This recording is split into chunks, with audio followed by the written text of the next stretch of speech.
Hello students, आज हम start करने जा रहे हैं बायनोमियल थ्योरम का लेक्चर नंबर 15। प्रीवियस लेक्चर में हमने प्रॉपर्टी नंबर 8 तक कंप्लीट कर चुके थे। आज हमको पढ़ना है प्रॉपर्टी 9 और प्रॉपर्टी 10। तो इंपॉर्टेंट प्रॉपर्टी है प्रॉपर्टी 9 और प्रॉपर्टी 10। तो पहले देखते हैं प्रॉपर्टी क्या है। प्रॉपर्टी हमसे कहती है कि अगर बायनोमियल कोफिशिएंट के सबका सम अगर हम कर दें, कोफिशिएंट्स का अगर हम सम कर दें, सम ऑफ ऑल बायनोमियल कोफिशिएंट, तो उसका रिजल्ट हमको मिलता है 2⁻n। एक इंपॉर्टेंट पार्ट है, ध्यान रखना है। किस तरीके से, इसको इस तरीके से ही बोल सकते हैं, या फिर NC0, NC1, NC2, NC3, कहाँ तक NCN, ठीक है ना, कहाँ तक चलता है ये NCN तक। तो NCN तक हम क्या बोलेंगे, इसको 2⁻n बोल सकते हैं। या फिर आप इसको इस तरीके से भी लिख सकते हैं कि समीशन ये क्या है, कॉम्पैक्ट फॉर्म में, समीशन r=0 से लेकर NCR 2⁻n, सब एक ही बात है। ये है प्रॉपर्टी नंबर 9। प्रॉपर्टी नंबर 10 क्या कहती है? प्रॉपर्टी नंबर 10 कहती है कि अगर सिर्फ हम ऑड बायनोमियल कोफिशिएंट्स का सम करें, ऑड मतलब जैसे 1 हुआ, फिर 3 हुआ, है ना, जैसे ये 1 हुआ, 3 हुआ, 5 हुआ, 7 हुआ, तो उसका सम कितना होगा 2⁻n-1।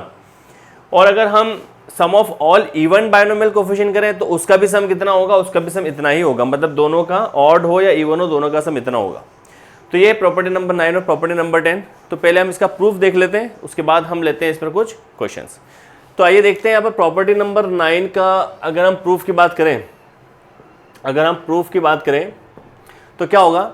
हम जानते हैं कि बायनोमियल का एक्सपांशन क्या होता है। हम जानते हैं कि अगर हम 1 + x⁻n का एक्सपांशन लिखते हैं तो वो कितना होता है, वो होता है NC0 + NC1x + NC2x² + NC3x³ and so on, last में NCN x⁻n, ये होता है, ठीक है।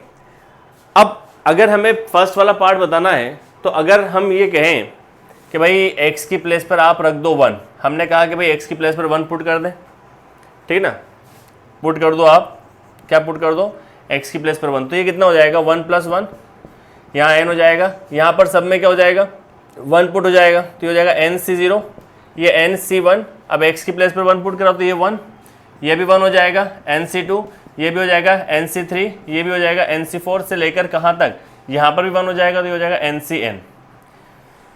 तो बस हो गया प्रूफ। और क्या है, ये कितना हो जाएगा 2⁻n, और ये कितना हो जाएगा, ये NC0, NC1, NC2 से लेकर NCN। यही हमसे बोला गया था कि भाई सम ऑफ ऑल बायनोमियल कोफिशिएंट कितना होता है 2⁻n। आई बात समझ में? तो ये तो बहुत सिंपल सा प्रूफ था 9th का। अब हम देखते हैं कि 10th का प्रूफ क्या होगा। तो अब याद रखना एक इंपॉर्टेंट पार्ट है। अब 10th का जो प्रूफ होगा वो किस तरीके से करना है, तो इसको आप नोट कर लें। चलिए इसके आगे हम देखते हैं। तो इसको मैं हटा दूं, चलिए इसको अगर मैं हटा देता हूं, तो अब यहीं से हम शुरू करेंगे 10th का प्रूफ, ठीक। तो ये 10th का प्रूफ अब हम लेते हैं। इसको आप मान लें फर्स्ट इक्वेशन मान लें, ठीक है। अब अगर मैं आपसे कहूं कि अगर ये 1+ की सीरीज है, तो अगर 1- की सीरीज क्या होगी, तो 1- की सीरीज भी हम पढ़ के आए हैं। उसमें क्या होता है, उसमें और टर्म में नेगेटिव लग जाता है। जहाँ पर जैसे ये NC0 है, ये इवन टर्म है, यहाँ पर NC1, अब ये x ऑड है तो यहाँ पर आगे क्या हो जाएगा नेगेटिव। यहाँ पर इवन टर्म है तो NC2, ये हो जाएगा x2, यहाँ पर ऑड है तो NC3 x3, इस तरीके से लास्ट में -1⁻n, और यहाँ हो जाएगा NCN x⁻n। अब ये इस पर x पर डिपेंड करेगा, है ना, ये ऑड या इवन है, इस पर डिपेंड करेगा और टर्म पे। तो इसको हम मान लेते हैं इक्वेशन नंबर 2। इसको हमने मान लिया इक्वेशन नंबर 2। अगर हम इन दोनों को माइनस कर दें, है ना, ऑन सब्ट्रैक्टिंग 1 - 2, 1 में से अगर 2 को माइनस करें तो इसमें से माइनस करेंगे 1 + x⁻n, इसमें से माइनस करेंगे 1 - x⁻n को। अगर आप देख पा रहे हैं, अगर मैं 1 में से सेकंड को माइनस करूंगा तो आपका देख रहा है कि देखिए ये जो इवन टर्म है, और टर्म है, NC1 ये प्लस माइनस कैंसिल हो रहा है, NC3 कैंसिल हो रहा है, इस तरीके से NC5 कैंसिल होगा, मतलब और टर्म्स कैंसिल हो जाएंगे। क्या बचेगा हमारे पास, बचेगा इवन टर्म्स। और इवन टर्म्स कितनी बचेंगी, 2, एक ही और एक ही, इन दोनों को ऐड कर रहे हैं ना, सॉरी ऐड कर रहे हैं, इसको सब्ट्रैक्ट नहीं कर रहे हैं, हम इसको क्या कर रहे हैं, ऐड कर रहे हैं। तो ऐड अगर कर रहे हैं तो भी कोई दिक्कत नहीं, अगर ऐड कर रहे हैं तो ये दोनों देखो कैंसिल हो जाएंगे, सब्ट्रैक्ट करेंगे तो और टर्म ये कैंसिल हो जाएगी, इवन टर्म्स। तो ऐड करना है तो ये कैंसिल, इवन टर्म और टर्म्स कैंसिल, और इवन टर्म्स ऐड हो जाएंगी तो एक और एक 2 बार आ जाएगा। तो इसको मैं लिख सकता हूँ 2nc0 nc2 nc4 and so on, जहाँ तक भी वो उसी टर्म होगी। अब इसको मैं ऐसे डिवाइड अगर कर दूँ 1 + x raise to power n plus 1 - x raise to power n, ये डिवाइडेड बाय 2 हो गया। इसको इधर लेकर आके डिवाइड कर दिया, और यहाँ पर क्या बचता है nc0। अच्छा, यहाँ पर जो है ना x भी था ना, तो यहाँ पर क्या बचेगा x², यहाँ पर क्या बचेगा x की पावर 4, तो यहाँ पर कितना हो जाएगा nc2 x², यहाँ जाएगा nc4 x4, यहाँ जाएगा nc6 x6 and so on. ठीक, अब अगर यहाँ पर हम ये कह दें कि भाई यहाँ पर आप सब्स्टिट्यूट कर दें, आप पुट कर दें x की जगह 1, क्या पुट कर दें 1 अगर आप पुट कर देंगे तो यहाँ पर कितना हो जाएगा 1 + 1 raise to the power n, और यहाँ हो जाएगा आपके पास में 1 - 1 raise to the power n। Direct कर देता हूँ मैं इसको, भाई यहाँ पर 1 पुट करोगे तो 1 और 1 2 raise to the power n, ये हो जाएगा 2 raise to the power n plus 1 - 1 ये हो जाएगा 0, भाई 1 - 1 0 अगर आप 1 पुट करते हो तो, और नीचे कितना जाएगा 2। यहाँ पर आपके पास क्या बचाएगा nc0, अब आप x की प्लेस पे 1 पुट कर रहे हैं तो ये सब 1 हो जाएंगे, तो ये क्या हो जाएगा nc0 nc2, यहाँ जाएगा nc4, यहाँ जाएगा nc6 एंड सो ऑन। तो ये और क्या लिख सकते हैं इसको मैं इधर कर रहा हूँ, ठीक है ना, इसको मैं इधर कर देता हूँ, तो ये कितना हो जाएगा 2 रेज़ टू पावर n, ये ऊपर चले जाएगा तो कितना हो जाएगा 2 रेज़ टू पावर n - 1, और ये हमको कितना मिलेगा nc0 nc2 nc4 and so on. तो ये हमने पहली चीज़ बता दी प्रॉपर्टी नंबर 10 में कि sum of all even binomial coefficient कितना होता है 2 रेज़ टू पावर n - 1, है ना, ये इवन है 0 2 4 6, ठीक है। तो इसको आप नोट करें। इसके बाद हम देते हैं, इसी में हमको बताना है कि ऑड टर्म भी यही होता है, ठीक है। तो इसको नोट कर ले, मैं इसको रब कर रहा हूँ, आप नोट कर लीजिए इसको, ठीक है। चलिए मैं इसको हटा दूँ। अभी यहाँ पर आपको है ना ये टर्म ध्यान रखना है जो भी हमने पढ़ी थी, फर्स्ट वाला फॉर्मूला प्रॉपर्टी नंबर 9।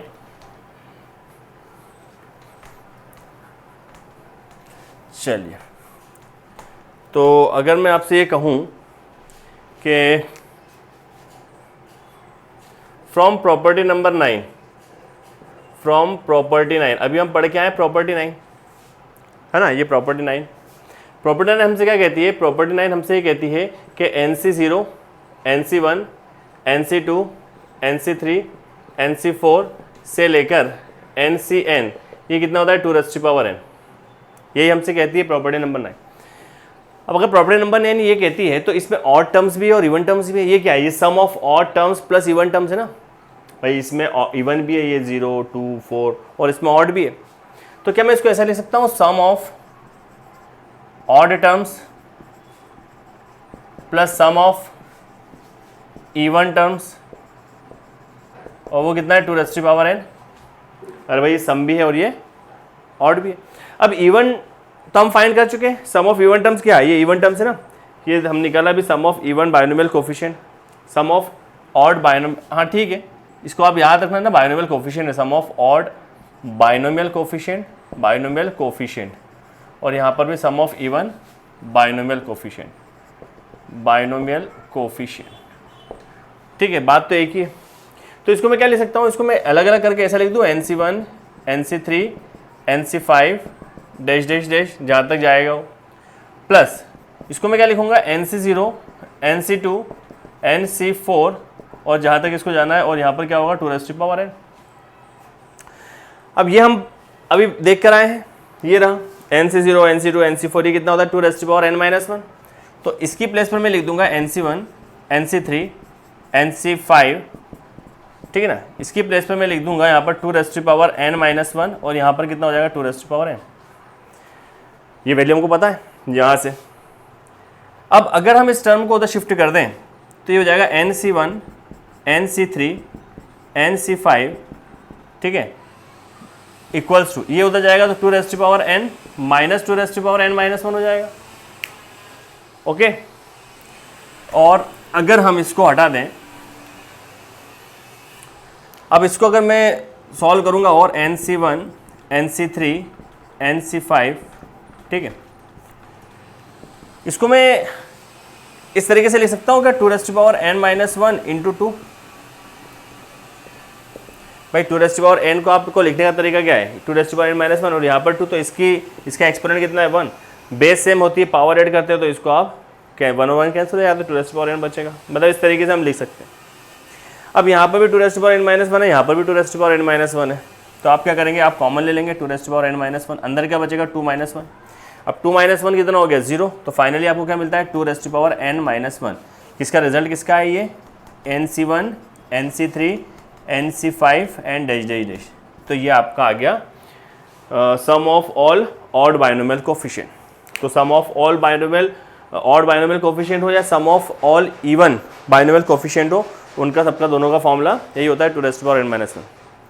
तो 9th और 10th बहुत इंपॉर्टेंट प्रॉपर्टी है, इसको आपको नोट करना है। और अब हम लेते हैं इस पर बेस्ड कुछ क्वेश्चंस, ठीक है, तो नोट करें इसको। चलिए यहाँ पर देखते हैं फर्स्ट क्वेश्चन। फर्स्ट क्वेश्चन हमसे क्या कहता है, find the some of 20C0 20C1 20C2 से लेकर 20C20 की वैल्यू बताएं। अब इन सभी क्वेश्चंस में हमको ये 9th और 10th दोनों प्रॉपर्टी का यूज़ करना है। तो देखिए फर्स्ट वाला क्वेश्चन तो बड़ा आसान है, ठीक है ना भाई। आपसे क्या बोला है कि 20C0 20C1 20C2 20C3 से लेकर 20C20 बताओ। तो यहाँ पर क्या कह रहे हैं हम, सम ऑफ ऑल ऑड भी है और इवन भी है, दोनों का कोफिशिएंट ना, टोटल कोफिशिएंट पूछा है आपसे। 20C0 से स्टार्ट हुआ है, 20C20 तक चला, इस बात को ध्यान रखना है। तो यहाँ पर देखिए NC0 से स्टार्ट हुआ है, NC1 NC2 NCn, तो इसको आप डायरेक्ट क्या लिखेंगे 2n। तो यहाँ पर 2 तो लगाना ही लगाना है। n का काम कौन कर रहा है, यहाँ पर 20 कर रहा है भाई, हर जगह n सेम है ना, तो यहाँ पर 20 कर रहा है, तो यहाँ पर कितना हो जाएगा 20। यही इसका आंसर है, यही इसका आंसर हो गया फर्स्ट वाले का, ठीक है। चलो सेकंड देखते हैं। सेकंड पार्ट क्या कहता है आपसे, सेकंड पार्ट हमसे कहता है कि 40C1 40C2 दे दिया है ना, 40C2 दे दिया, 41C2 दे दिया, 41C3 दे दिया, 41C4 दे दिया। क्या हम यहाँ पर ये वाली प्रॉपर्टी यूज कर सकते हैं, नहीं कर सकते अभी फिलहाल। क्यों, क्योंकि हमें प्रॉपर्टी क्या कहती है कि आपको 0 से शुरू करना है और n तक पहुंचना है, तब आप ये प्रॉपर्टी यूज करेंगे। लेकिन यहाँ पर तो 1 से दे दिया, 2 से दे दिया, तो 41C2 दे दिया है, 41C3 दे दिया है, 41C4 दे दिया, और इधर भी हमें एक टर्म कम दे दी है। यहाँ पर भी हमें कहाँ तक पहुँचना था, NCn तक, मतलब 41C40 तक। तो कोई दिक्कत नहीं है, जैसे हमने कल भी पढ़ा था, हम कुछ ऐड कर सकते हैं, इसमें कोई दिक्कत नहीं है। तो ऐड करने के लिए हमें जो जो ज़रूरत पड़ रही है वो ऐड कर देता हूँ मैं। क्या क्या लग रहा है, मुझे 0 तक जाना है, तो मैं लिखूंगा यहाँ पर 41C0 ऐड कर दिया और 41C1 ऐड कर दिया, ये 2 चीज़ें ऐड कर दी, और बाकी की यही है। तो सेम थी सी यहाँ पर हो जाएगा 41C2, यहाँ आ जाएगा 41C3 से लेकर मैंने कहाँ तक ऐड कर दिया 41C40, ये सब मैंने ऐड कर दिया। अच्छा, मुझे यहाँ पर NCn तक जाना है, मतलब 41C41 तक जाना है, तो मैं इसको भी ऐड करूँगा। एक और टर्म ऐड कर दिया मैंने 41C41, ये मैंने ऐड कर दिया। अगर ऐड कर दिया तो जो हमने डाला है हमारे तरफ से ऐड करा, तो उसको सेपरेट भी करना पड़ेगा ना बैलेंस के लिए, तो हम उसको सेपरेट करेंगे। सेपरेट इसको करना है, इसको एक हमने इसको ऐड करा है, एक इसको ऐड करा है और एक इसको ऐड करा है, तो इन तीनों को हम सेपरेट करेंगे। तो ये कितना हो जाएगा 41C0, यहाँ जाएगा 41C1, और इसको भी सेपरेट करना है 41C41, ये सेपरेट कर दिया तीनों को, ठीक। अब देखिए यहाँ पर आप देख रहे हैं 41C0 41C1 41C2 41C3 41C1। अब ये प्रॉपर्टी यूज कर सकते हैं हम, प्रॉपर्टी नंबर 9। तो इसको मैं डायरेक्ट क्या ले सकता हूँ, इसको मैं ले सकता हूँ 2 n कितना है 41, तो 2 कितना हो गया 41 माइनस।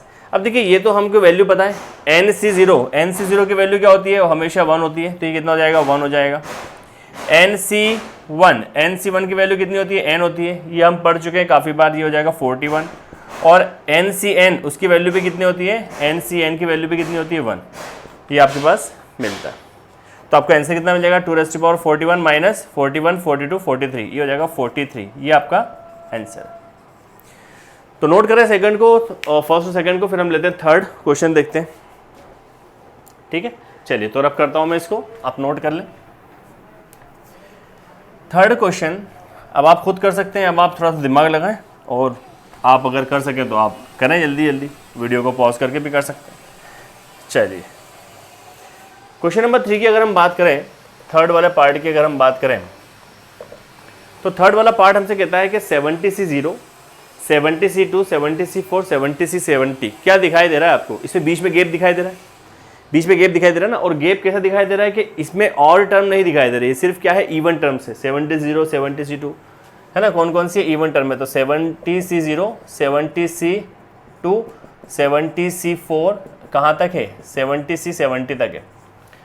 मतलब यहाँ पर आप ये देख रहे हैं NC0 NC2 NC4 NC6, उसको आप डायरेक्ट क्या ले सकते हो 2n-1, क्योंकि ये पूरा कंप्लीट हो रहा है 0 से 70, तो इसको आंसर क्या हो जाएगा 2n-70 -1 भाई 2n, तो n यहाँ पर कितना है 70 और उसमें से एक माइनस कर दो, तो इसका आंसर हो जाएगा 2n69। ये इसका आंसर हो गया, ये आंसर हो गया किसका, ये हो गया आपके पास थर्ड वाले का आंसर। अब बात करते हैं हम फोर्थ वाले की। फोर्थ वाले पार्ट की अगर हम बात करें तो फोर्थ का जो सॉल्यूशन बनेगा वो कैसा बनेगा।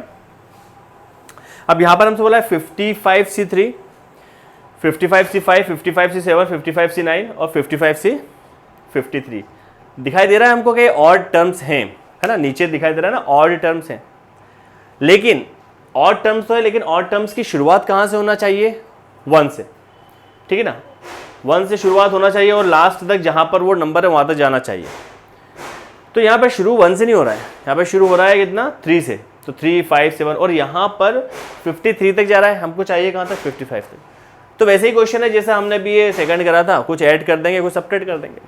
तो चलिए लेते हैं क्वेश्चन 55C3 55C5 55C7 से लेकर हमें है 55C53, इतना हमारे पास है, ठीक है।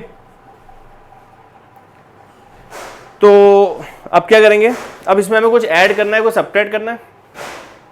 हम क्या चाहते हैं, हम इस तरीके का फॉर्मूला चाहते हैं। हमको ये तो दिख रहा है कि हाँ ऑड टर्म तो है, लेकिन ऑड में कुछ मिसिंग टर्म है। क्या क्या मिसिंग है, यहाँ पर मुझे चाहिए 55C1 चाहिए, ये मैं ऐड कर देता हूँ। बाकी सब तो सेम है, C यहाँ पर है, 55C5 है, 55C7 है और आगे जो सारे टर्म है, और यहाँ पर है 55C53, लेकिन यहाँ पर 55 नहीं है तो हम उसको ऐड कर देते हैं 55C55। ये तो हमने ऐड कर दिया। अब ऐड कर दिया तो कुछ सब्ट्रैक्ट भी करना पड़ेगा। हमने ऐड किस किस को करा, हमने एक इसको ऐड करा है और हमने एक इसको ऐड करा है, दो टर्म हमने एडिशनल डाली है इसमें, तो इसको हमें सब्ट्रैक्ट करना होगा। तो हम सब्ट्रैक्ट कर देते हैं इसको, ये हो जाएगा आपके पास में 55C1 और यहाँ हो जाएगा 55C55। दो टर्म हमने ऐड करी है तो दो टर्म हमने सब्ट्रैक्ट कर दी। अब ये जो टर्म है 55C1 55C3, ये क्या है, ये वाला फॉर्मूला बताता है हमको कि ऑड का coefficient, sum of odd coefficient 1 3 5 3, ये भी कितना होता है 2n-1। तो यहाँ से लेकर यहाँ तक में n कितना है हमारे पास 2n-55 है और उसमें से एक माइनस कर दो 2n-1, तो 55 -1 माइनस 55C1 कितना होता है 55 होता है और 55C55 कितना हो जाएगा 1 हो जाएगा। मतलब ये मैंने आपको कितनी बार बताया, NC1 होता है n के बराबर और NCN ये होता है 1 के बराबर। तो ये NCN और ये NC1, तो ये 55 और 56, तो 2n-54 माइनस 56, ये आपका आंसर हो गया। ये आपका आंसर हो गया, ये आपका फोर्थ वाला पार्ट हो गया, ठीक है। नोट करें इसको। अब हम लेते हैं इसमें क्वेश्चन नंबर 5। चलिए अब क्वेश्चन नंबर 5 अगर हम लेते हैं तो अच्छा क्वेश्चन है क्वेश्चन नंबर 5, आप भी करके देखें, उसको ट्राई करें। चलो भाई, क्वेश्चन नंबर 5 क्या होगा। क्वेश्चन नंबर 5 में हमसे क्या कहा गया है, हमसे कहा गया है 19C0 19C1 19C2, लेकिन 19C9 पर रोक दिया। ये 19 नहीं है, 9 ही है। अब अगर ये 19 तक होता तब तो हमारे लिए बहुत आसान होता। अगर ये 19 तक हो जाता तो हम तो डायरेक्ट लिख देते 2n, ये वाली प्रॉपर्टी लगा देते, लेकिन यहाँ पर ये 9 पर रुक गया। अब क्या करें, अब आइए देखते हैं हम क्या करते हैं इसमें। तो ये हो जाएगा 19C0 19C1 19C2 19C3 से लेकर ये पहुँचा है 19C9 तक। अब इसमें देखिए, या तो आप बहुत सारी टर्म ऐड करो, या तो अगर आप ये सोच रहे हैं कि सर इसमें हम 19C10 से लेकर आप ऐड कर दें 19 तक, तो वो तो करना है, लेकिन दिक्कत ये आएगी कि वो जो 19C10 आप माइनस करोगे 19C10 19C11, उसका क्या, उसमें फिर ये कहानी आएगी। तो सबसे पहले हम ये तो देखते हैं कि अगर हम इसका टोटल बायनोमियल कोफिशिएंट निकालें 19C0 19C1 19C2 से लेकर 19C9, अब यहाँ पर मैं ऐड कर रहा हूँ 19C10 19C11 से लेकर मैं यहाँ पर लिखूँगा 19C18 और 19C19, ये मैंने यहाँ से लेकर टर्म्स ऐड कर दी, ठीक है।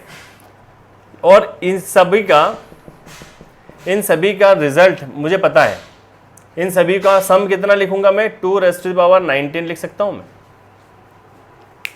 अरे भाई ये आपने क्या करा, अभी आप इसको भूल जाओ कि ये कुछ है, आप तो इसको भूल जाओगे हमारे पास कुछ है। हमने कहा कि भाई 19 से 0 से लेकर आपने अगर 19 से 19 तक लिखा है तो उसका टोटल सम कितना होगा, तो हमने कहा कि भाई 0 से शुरू करते हैं और n तक पहुंचते हैं तो 2n, तो 2n कितना है, 2⁻19।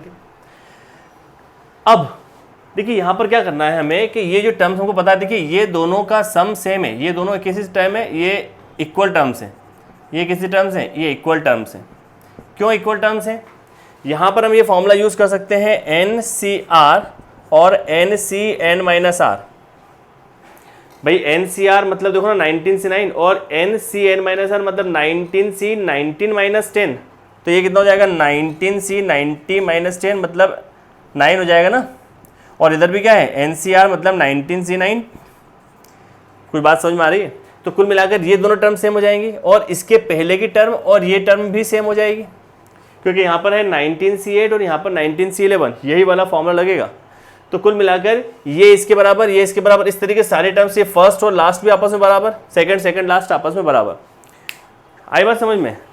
तो अब हम इसका मतलब क्या हो गया, इसका मतलब ये हो गया कि यहाँ से लेकर यहाँ तक एक टर्म लिख दो और यहाँ से लेकर यहाँ तक दूसरी टर्म। इसको मैं अगर S बोल दूँ तो ये भी क्या हो जाएगा, S ही तो हो जाएगा।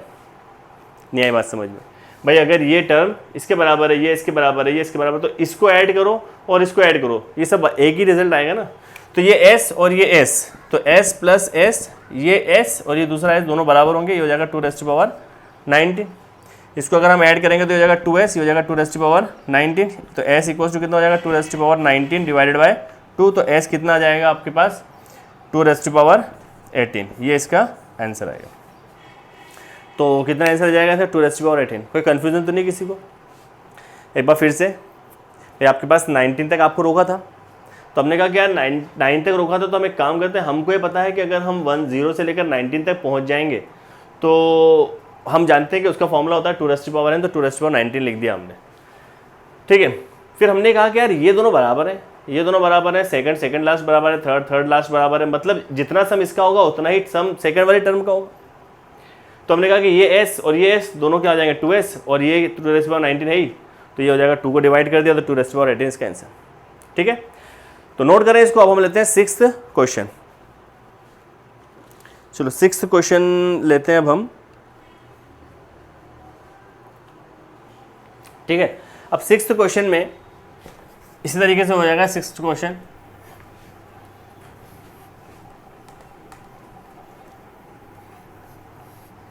क्या करोगे 6th क्वेश्चन में, चलिए। तो 6th क्वेश्चन हमसे ये कहता है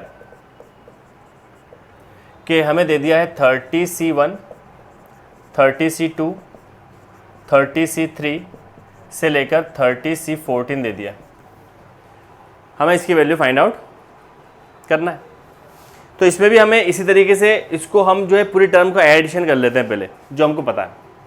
तो हमने कहा कि भाई हम एक काम करते हैं 30C1 से लेकर 13C2, 30C3 और फिर यहाँ पर आ जाएगा 30C14, यहाँ आ जाएगा 30C15, यहाँ आ जाएगा 30C16 और यहाँ आ जाएगा 30C17 से लेकर यहाँ आ जाएगा 30C30 प्लस 30C30 और इन सबका सम कितना हो जाएगा 2⁻30।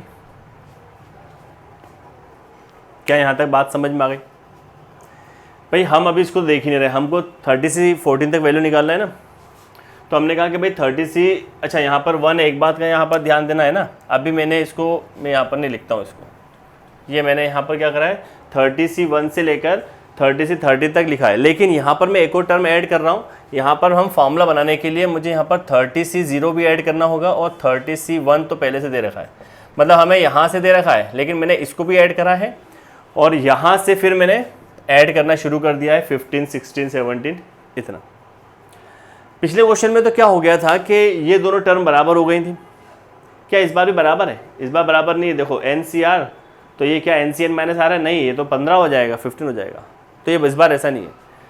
इस बार ऐसा नहीं है, इसका मतलब क्या है, देखिए ये बराबर है और ये बराबर है, इस बार ये दोनों बराबर है। देखो 30C14, तो यहाँ पर ये फॉर्मूला लगेगा NCR और NCN-R, 30C14 और 30C16 बराबर है। इसी तरीके से 30C13 और 30C17 बराबर हो जाएंगे, और इस तरीके से 13C0 30C30 बराबर हो जाए। लेकिन यहाँ पर ये एक टर्म बच रही है, इसका क्या करें, इस एक टर्म का हम क्या करें, ये दिक्कत देगा। तो ये जो एक टर्म है, ये कौन सी टर्म है, ये मिडिल टर्म हो जाएगी। क्या ये मिडिल टर्म है, क्या ये मिडिल टर्म बन जाएगी? क्यों बन जाएगी मिडिल टर्म? देखिए टोटल नंबर ऑफ टर्म्स कितनी है, 0 1 से यहाँ 30 और 0 से स्टार्ट करोगे तो टोटल नंबर ऑफ टर्म्स कितनी है, 31।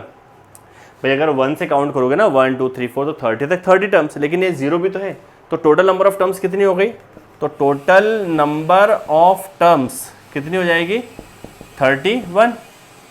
अब ये ऑड है, ऑड है तो ऑड में मिडिल टर्म का फॉर्मूला क्या होता है, ऑड अगर होती है तो मिडिल टर्म का फॉर्मूला क्या होता है, n+1/2। अगर n ऑड हो तो ये कितना हो जाएगा, 31 + 1/2, मतलब ये कितना हो जाएगा 32 और 2 मतलब 16th टर्म। 16th टर्म का मतलब आप इसको क्या लिखेंगे, TR+1, तो ये कितना हो जाएगा T 15+1, तो TR+1 की हेल्प से R कितना मिल जाएगा आपको, 15, मतलब ये हो जाएगा आपके पास, ये मिडिल टर्म हो गई, ये R हो गया ना NCR, मतलब ये मिडिल टर्म हमको मिल गई। आई बात समझ में? चलिए तो इतना नोट करें, तो मैं इसको रब कर देता हूँ, और बाकी क्वेश्चन तो हो ही गए, इनको रब कर देता हूँ।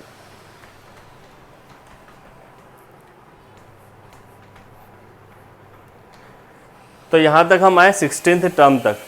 अब यहाँ पर जो हमारा क्वेश्चन है, अब देखिए यहाँ पर मैंने आपसे भी क्या कहा, ध्यान से समझना है, ये टर्म और ये टर्म बराबर है, सेकंड बराबर है, थर्ड बराबर है, मतलब जितना सम इसका होगा उतना ही सम ये सेकंड इसके इधर वाले टर्म का होगा। भाई ये मिडिल टर्म है, इधर जितना सम उधर उतना सम, क्योंकि ये दोनों बराबर है ना, ये इसके बराबर, सेकंड के बराबर, फर्स्ट और लास्ट के बराबर। तो क्या मैं इसको S मान लूँ, क्या मैं इस इतने टर्म को, हमने कहा कि भाई चलो ये S हो जाएगा और ये इसके बराबर है, तो इसको भी क्या मान लो, आप S मान लो, ठीक है ना, S+S मान लिया, और एक टर्म बीच में यहाँ पर बच रही है 30C15, और इन सभी का सम वहाँ से लेकर यहाँ तक का सम कितना हो जाएगा, वहाँ से लेकर यहाँ तक का सम कितना हो जाएगा, 2⁻30। भाई यहाँ पर देखो ना 0 1 2 3 से लेकर 30C30, तो 2⁻30, ये वाले प्रॉपर्टी लगा दी। तो इसको मैं क्या लिख सकता हूँ, S, ये S कहाँ से आया, ये यहाँ से यहाँ तक का सम, और जो ये सम है वही ये भी तो है, 30C16 30। क्यों है, क्योंकि ये दोनों वैल्यू सेम है, इसके पहले की और इसके पहले की सेम है, फर्स्ट और लास्ट सेम है, सेकंड लास्ट सेम है, तो इसको भी मैं S लिख सकता हूँ और यहाँ से S लिख सकता हूँ, ये टर्म है, ठीक है। और इन यहाँ से लेकर यहाँ तक का सम कितना हो रहा है, 2⁻30। तो ये मैंने लिखा S, फिर ये टर्म लिख दी, और फिर ये S+S और ये, तो यहाँ पर कितना हो जाएगा 2⁻30, ठीक है। यहाँ तक ये कितना हो जाएगा, 2S हो जाएगा, ये हो जाएगा 30C15, और ये हो जाएगा 2⁻30, ये S है ना, हमें S की वैल्यू ही निकालना है, तो ये हो जाएगा 2S, ये कितना हो जाएगा 2⁻30 माइनस ये हो जाएगा 30C15, इसको इधर शिफ्ट कर दिया तो नेगेटिव हो गया। S की वैल्यू निकालना है, तो ये हो जाएगा S, ये हो जाएगा 2⁻30 माइनस 1/2, ये 2 से डिवाइड कर दिया है ना, 2 से यहाँ पर भी डिवाइड कर दिया और यहाँ पर भी डिवाइड कर दिया, 30C15। तो यहाँ पर S कितना मिल जाएगा, ये ऊपर जाएगा पावर में, तो ये हो जाएगा 29 माइनस 1/2 30C15। क्या ये आंसर है, क्या हमारा आंसर आ चुका? ज़रा सोच के बता। देखिए अगर ये एंट्रेंस में क्वेश्चन आता है, एग्जाम में अगर क्वेश्चन आया और ऐसे क्वेश्चन आते हैं, अगर एग्जाम में क्वेश्चन आया तो जनरली बच्चे गलती कर देते हैं और ऑप्शन में ये ज़रूर लिखा होगा, लेकिन ये आंसर नहीं है। इसका आंसर क्या आएगा, इसका आंसर आएगा आपके पास में जो सम आएगा उसका आंसर आएगा 2⁻29 माइनस 1/2 30C15 माइनस 1। इसका आंसर -1 भी आएगा। अब आप मुझे बताओ कि -1 क्यों आएगा? ठीक है, -1 इसलिए आएगा क्योंकि देखिए हमें जो फाइंड करना था वो करना था 30C1 से। कहाँ से फाइंड करना था? 30C1 से। लेकिन जब हमने सीरीज में कुछ ऐड करा था तो उसमें ये जो 2⁻30 का फॉर्मूला बना जिसमें 2⁻30 आ रहा है, इसमें तो ये टर्म भी है, 30C0 भी है। इसको हमने ऐड करा था एडिशनल, लेकिन हमें वैल्यू कहाँ से निकालना है? 30C1 से निकालना है 30C14 तक। जो हमने ये S माना ना भाई, ये S माना है, हम S ही तो निकाल रहे हैं। अगर S निकाल रहे हैं तो फिर वैल्यू हमको जो है कहाँ से मानना है? यहाँ से मानना है। ठीक है, इसमें 15 वाली टर्म आ गई, 50 वाला ले लिया था हमने। तो यहाँ पर हमें जो वैल्यू फाइंड करना है वो फाइंड करना है 30C1 से लेकर 30C14 तक, लेकिन इसमें हमारे पास S में 0 भी आ रहा है। तो उस 0 को हटाने के लिए हम क्या करेंगे, है ना, उसको हटाने के लिए हम क्या करेंगे कि ये जो आपके पास S लिखा हुआ है 2⁻29 माइनस 1/2 30C15, इस S को फाइंड करने के लिए, यहाँ पर ये को फाइंड करने के लिए हमने S में ये भी था इंक्लूड, तो इसको माइनस कर दो तो ये आ जाएगा। तो हमने माइनस कर दिया 30C0, और 30C0 की वैल्यू कितनी हो जाएगी, 1 हो जाएगी। तो 2⁻29 माइनस 1/2 30C15 और माइनस ये हो जाएगा 30C0। 30C0 की वैल्यू कितनी हो जाएगी, 1। तो ये हो जाएगा आपका फाइनल आंसर। तो उम्मीद है बेटा आप लोगों को आज का लेक्चर समझ में आया होगा। अगर अच्छा लगा है तो लाइक करें, शेयर करें, और फिर मिलते हैं कल नेक्स्ट प्रॉपर्टी के साथ, है ना। एक और कुछ प्रॉपर्टीज में बची हैं, लास्ट का चल रहा है, फिर मल्टीनोमियल थ्योरम। ठीक है, चलिए तो पढ़ते रहें। All the very best.